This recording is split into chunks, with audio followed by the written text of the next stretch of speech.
Good morning class. तो पिछली class में हमने देखा था कॉलोनियल एक्सप्लॉयटेशन ऑफ एग्रीकल्चर। इस क्लास में ट्रीट करते हैं हम colonial exploitation of industrial sector. Exploitation of industrial sector. Industrial sector, ठीक है। तो देखने वाली बात यह है कि इंडस्ट्री जो है हमारी क्या प्रिपेयर करती हैं। इंडस्ट्री बनाती हैं गुड्स, ठीक है। और गुड्स कैसे नेचर के होते हैं, फिनिश्ड गुड्स। फिनिश्ड गुड्स, ठीक है। अब फिनिश्ड गुड्स जो होंगे तो उनकी डिमांड जो होगी वो दो तरीके की डिमांड होगी, ठीक है। उनकी कितने तरह की डिमांड होगी, दो तरह की डिमांड होगी। एक तो होगी फॉरेन डिमांड, फॉरेन डिमांड, ठीक। और एक कौन सी डिमांड होगी, डोमेस्टिक डिमांड।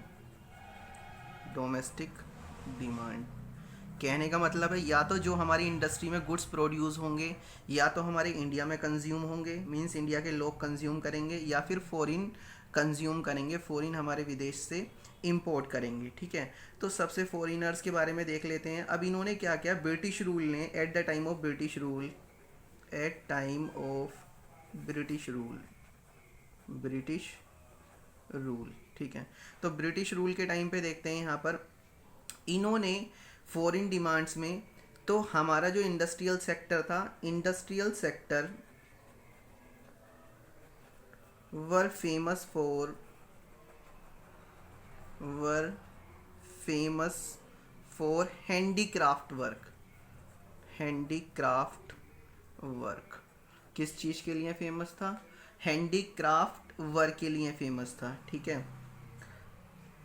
तो हैंडीक्राफ्ट्स का वर्क हमारे इंडिया में बहुत फेमस था। अब इन्होंने क्या किया, जो फॉरेन विदेशों की डिमांड थी, ठीक है, जो फॉरेन डिमांड थी विदेश वालों की, लोगों की, उनकी, तो उन्होंने क्या करा, फॉरेन एक्सपोर्ट पे, फॉरेन एक्सपोर्ट पे, फॉरेन एक्सपोर्ट पे हैवीली टैक्स कर दिया।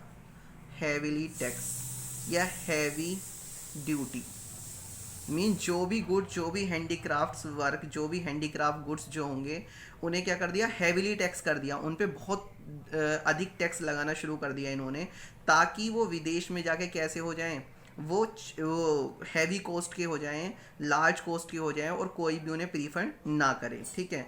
तो ये तो हमारी इसका इस हिसाब से तो फॉरेन डिमांड हमारी एक्सप्लॉइट होगी, हमारे मतलब कि विदेश वाले गुड्स कंज्यूम करना उन्होंने क्या कर दिया था, बंद कर दिया था। क्योंकि इन्होंने, ब्रिटिशनर्स ने क्या करा था, जो फॉरेन डिमांड्स थी, जो गुड्स हमारे यहाँ से इंडिया से इस पे लगते थे, जैसे कि ये ब्रिटिश, ये है आउटसाइड इंडिया, आउटसाइड इंडिया, और ये इंडिया, ठीक। और इंडिया से जो फिनिश गुड्स जा रहे थे इन पे हैवी टैक्स कर दिया, हैवी टैक्स कर दिया, ठीक। तो अब बात आ रही थी कि डोमेस्टिक डिमांड कैसे डिस्ट्रॉय हुई, डोमेस्टिक डिमांड, ठीक। तो डोमेस्टिक डिमांड को क्या किया, जो आउटसाइड इंडिया, आउटसाइड इंडिया, ठीक, ये है इंडिया, ठीक।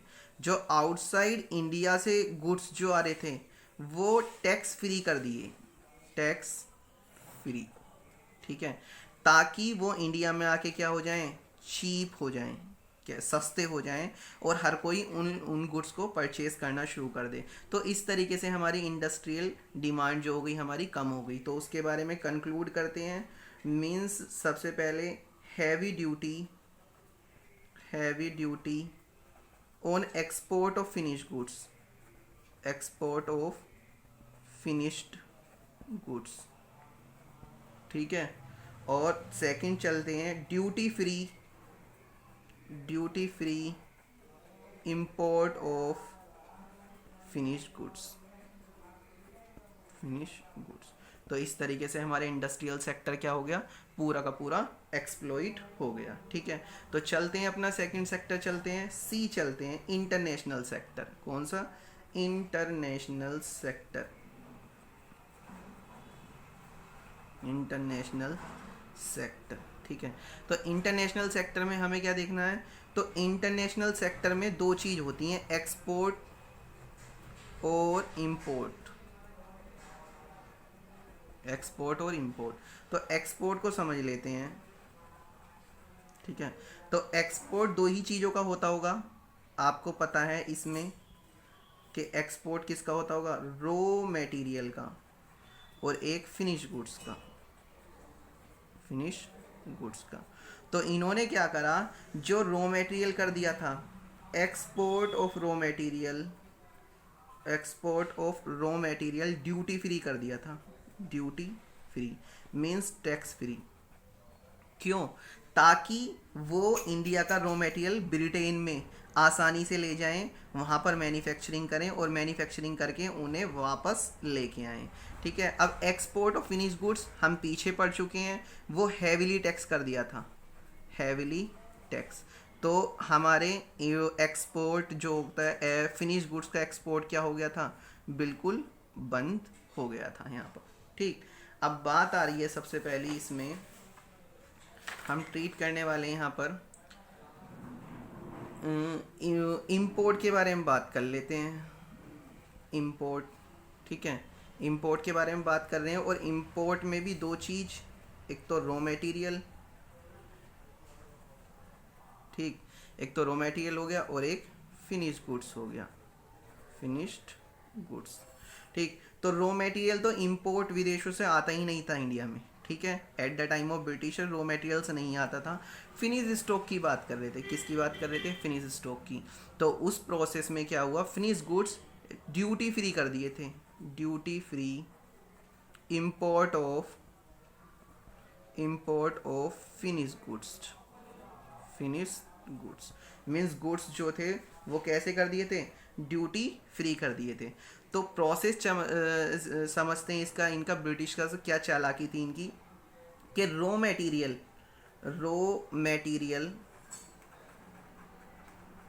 मटेरियल इंडिया से परचेज करते थे चीप कॉस्ट पे, नो टैक्स, जिस पे क्या नहीं था, टैक्स नहीं था। ठीक है। उसके बाद उसको कहाँ ले जाते थे, ये अपने ब्रिटेन में ले जाते थे, ब्रिटेन में। और ब्रिटेन में ले आने के बाद वहाँ पर क्या करते थे, इसकी मैन्युफैक्चरिंग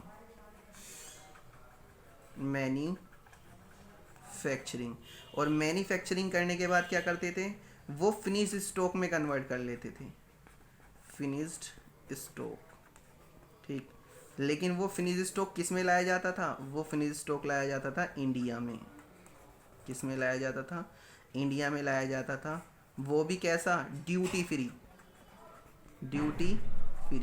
मीन्स नो टैक्स। ठीक। अब सोचने वाली बात थी, सस्ती कॉस्ट पे तो रॉ मटेरियल खरीदते थे हमारे यहाँ से, उस पे भी टैक्स नहीं था, ब्रिटेन में जाके मैन्युफैक्चरिंग करते थे, उस फिनिश स्टॉक को वहाँ बनाते थे और इंडिया में लाते थे टैक्स में। और इंडिया में उसकी डिमांड जो थी, हाई डिमांड। तो हाई डिमांड किस वजह से थी, वो इस वजह से थी, due to cheap as compare to domestic product. तो किस वजह से वो डिमांड ज़्यादा थी उनकी, क्योंकि डोमेस्टिक प्रोडक्ट के कंपैरिजन में वो क्या थे, बहुत चीप थे। ठीक है। तो ये तो हो गया हमारा एक्सप्लॉयटेशन ऑफ इंडस्ट्रियल सेक्टर। तो इससे ये देखा गया कि इंडिया को एक नाम दे दिया कि India is a importer of finish goods and exporter of raw material at time of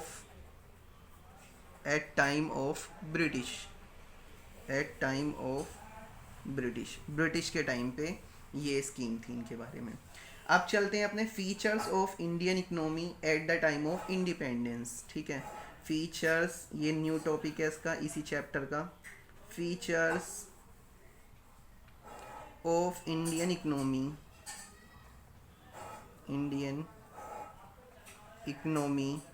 at time of independence।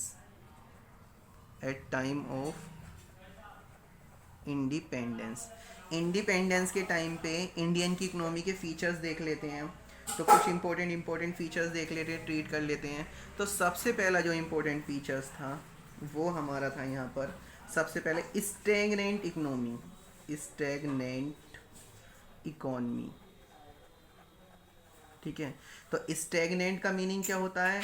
A economy, a economy which shows which shows which shows little growth,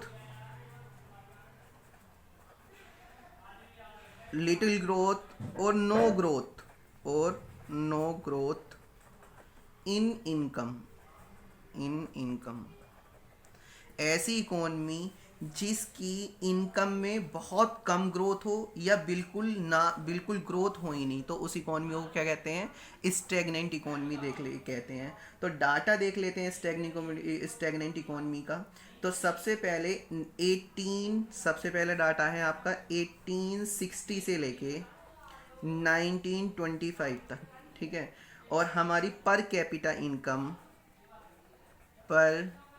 capita income कितनी थी? 0.5%, 0.5%। और 1925 से लेके 1950 तक per capita income हमारी कितनी आ गई थी यहाँ पर? 0.1%, 0.1%। ठीक है, तो सबसे पहले एक चीज़ और देख लेते हैं, पर कैपिटा इनकम होती क्या है? पर कैपिटा इनकम बहुत से बच्चों को नहीं पता होगा। पर कैपिटा इनकम, तो पर कैपिटा इनकम होती है total income means total GDP upon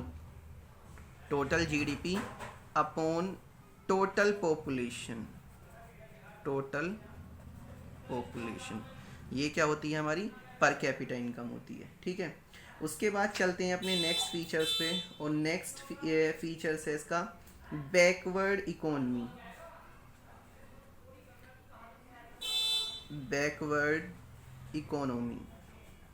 ठीक, तो बैकवर्ड इकोनॉमी के चलते हैं, तो इसकी डेफिनेशन समझ लेते हैं, लॉ समझ लेते हैं क्या कहता है। Is an economy in which per capita income is very low, जिसमें पर कैपिटा इनकम कितनी होती है? बहुत कम होती है। तो देख लेते हैं 1947 में और 1948 में। ठीक है, तो जस्ट 230 रुपये पर पर्सन थी। ठीक है, पर कैपिटा इनकम कितनी थी? 230 रुपये पर पर्सन। और अब तो काफ़ी हाई हो गई है, उसका डाटा ही मैं आपको रिप्रेजेंट कर दूंगा नेक्स्ट क्लास में। ठीक है, तो ये देखना है इसमें। अब तीसरा तो आपको ध्यान रखना है इसमें कि स्टैग्नेंट इकोनॉमी और उसमें क्या अंतर होता है। तो स्टैग्नेंट इकोनॉमी जो होती है विच शोज नो ग्रोथ और लिटिल ग्रोथ इन इनकम, और इसमें इकोनॉमी इन विच द पर capital income is very low. Third features पे चलते हैं अपने, और थर्ड फीचर्स है हमारा एग्रीकल्चर बैकवर्डनेस।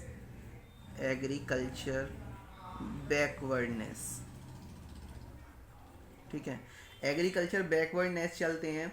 तो एग्रीकल्चर बैकवर्डनेस में देख लेते हैं सबसे पहले 72% पॉपुलेशन एंगेज्ड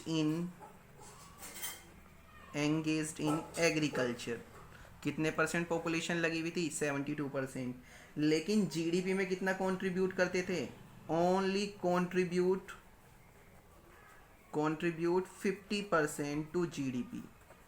तो देखने वाली ये बात थी कि हमारे 72% जीडीपी में 72% लोग पॉपुलेशन एग्रीकल्चर में, लेकिन जीडीपी में कितना कंट्रीब्यूट करते थे? 50%, जो बहुत कम था। क्योंकि यहाँ जब 72% एटलीस्ट लगी हुई है पॉपुलेशन, एटलीस्ट कम से कम 80% तो जीडीपी में कंट्रीब्यूट करना था, लेकिन नहीं करते थे। ठीक है, तो एग्रीकल्चर बैकवर्डनेस थी। नेक्स्ट फीचर समझते हैं इसका, प्रोडक्टिविटी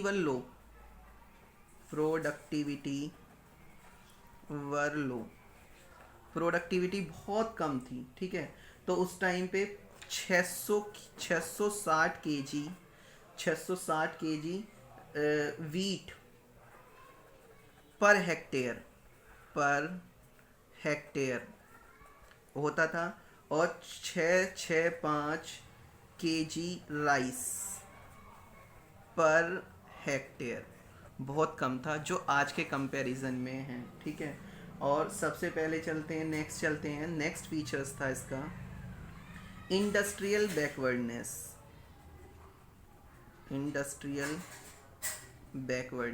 तो इंडस्ट्रियल बैकवर्डनेस में आपको पता है कि no production of capital goods means machines. क्या है? Machines. We have to import from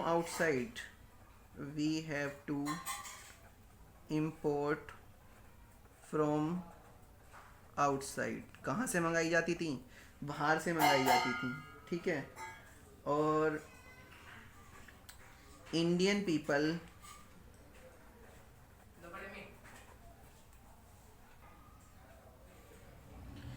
India mainly depend on import of goods। किस पे डिपेंडेंट थी? import of goods पे डिपेंडेंट। इसका लास्ट फीचर्स को समझ लेते हैं, पुअर इंफ्रास्ट्रक्चर्स।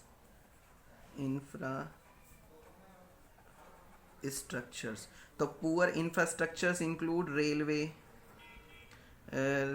हो गया आपका, पावर हो गई, ठीक है, और लेबर हो गई, और आपके ये एक्सेट्रा। ठीक, तो सबसे पहले देख लेते हैं उस टाइम पे आपका 1948 की बात कर रहे हैं, 1948 की। तो पावर जेनरेशन कितनी थी? पावर जेनरेशन थी आपकी 2100 मेगावाट, जो आज की कंपैरिजन में बहुत कम है। रेलवे लाइन कितनी थी? रेलवे लाइन का कितनी बिछी हुई थी रेलवे? 53,596 किलोमीटर। ठीक, और सबसे पहले पक्का रोड कितने थे? पक्का रोड जो डाबर वाला रोड होता है, पक्का रोड एस्टेब्लिश थे हमारे 155,000 किलोमीटर, किलोमीटर। ठीक, तो ये डाटा था हमारा। तो सभी को थैंक यू क्लास।